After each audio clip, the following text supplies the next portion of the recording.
সকলোকে নমস্কাৰ জনালোঁ। মই মীনাক্ষীয়ে মোৰ অন্য এটা ভিডিঅ'লৈ আজি মই কাপোৰ এযোৰ চিলাবলৈ লৈছোঁ। এই কাপোৰযোৰনো কেনেকৈ চিলালোঁ তাকে দেখাবলৈ চেষ্টা কৰিছোঁ।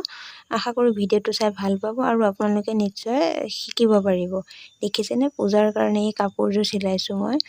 এই কাপোৰযোৰ কালাৰটো কেনেকুৱা হৈছে আৰু কাৰ কাৰ এই কালাৰটো প্ৰিয় হয় মোক কমেণ্ট এটা কৰি জনাবচোন।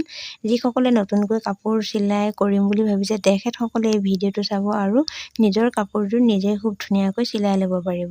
তাৰ বাবে লাগিব এইটো ফল্চ কাপোৰ হয়, মেখেলাত ফল্চ লগাম। সমান জোখতে সেই ফল্চটো কাটি ল'লোঁ। হাফ মিটাৰ কাপোৰ আনি সম্পূৰ্ণ মাজেদি দুভাগ কৰি ল'লোঁ আৰু কাপোৰডোখৰ দুপিচ কৰি ল'লোঁ। তাতে মেখেলাখন ওপৰৰ ফালে শুদ্ধ কৰিলোঁ, তাৰে ওপৰত ফল্চটো দি চিলাই দিলোঁ। মানে টাইটকৈ চিলাব নালাগিব, এনেকৈ চিলাব লাগিব। ভিডিঅ' বনাবলৈ এইকাৰণে মন যায়, আপোনালোকৰ ইমান ধুনীয়া ধুনীয়া মন্তব্য। সেই ভাবিলোঁ ভিডিঅ' কৰি থওঁ আৰু আপোনালোকলৈ আগবঢ়াওঁ।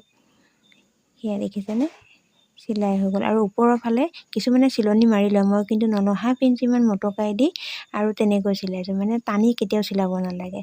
মই ইয়াত কিন্তু আলপিন ব্যৱহাৰ কৰা নাই, ইয়াত প্লেইনকৈ চিলাইছোঁ।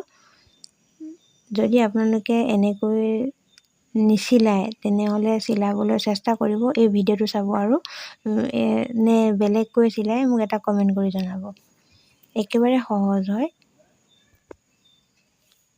চাওকচোন। দৈনন্দিন কৰা কামবোৰ আপোনালোকলৈ আগবঢ়ালোঁ। এই মাজৰ যিটো পাত মানে শিয়নি বুলি কওঁ, সেই মাজৰ চিলাইটো মাৰিছোঁ আৰু ওপৰৰ ফালে এইটো মানে পাতলিটো মাৰি দিম এতিয়া মই। কাপোৰ চিলালে কেতিয়াও টানি চিলাব নালাগে। টানি চিলালে মানে কাপোৰবোৰ থুপুৰি খাই যায়।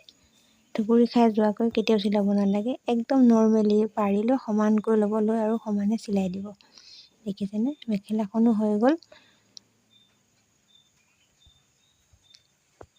আশা কৰোঁ ভিডিঅ'টো চাই ভাল পালে, আৰু যদি ভাল পালে like, comment, share and subscribe কৰি দিব। তেনেহ'লে আজিলৈ বাই বাই। আকৌ নতুন এটা ভিডিঅ' লৈ আপোনালোকৰ মাজলৈ আহিম। বাই।